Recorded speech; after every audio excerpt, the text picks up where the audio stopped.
On Banknet from the outside, running by the red Taboom.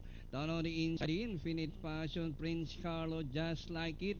Down on the inside, the best strike, rushing up Mega Drive, running in 7, down in 8 is Cool Turner.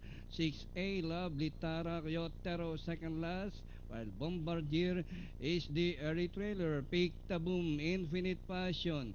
And on the outside is just like it.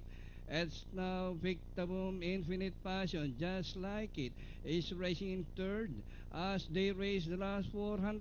Victaboom by some 2 lengths. It's Victaboom followed by Infinite Passion. And on the inside, Prince Carlo. And on the outside, just like it, Banknet rushing up is Lovely Tara. And nearing the finish line, it's Epic Taboom by some 4 lengths, followed by Prince Carlo. And nearing the finish line, Pick Taboom second, just like it, Prince Carlo, Infinite Passion, best strike. And to number 8, Mega Drive, 6A, Lovely Tara, Yotero, Banknet, Bombardier, and Cool Turner. Okay, coming into the home stretch, bandera na po yung nanalong numero 5, Pick Taboom. Sobrang ganda naman ng tinakbo nito. Puro hand riding lang ginawa ni Jackie R.L. Nuke. Anyway, sa ating pick, winner take all, ang matitira po dyan sa numero 5, 1,404 tickets. Tihado na.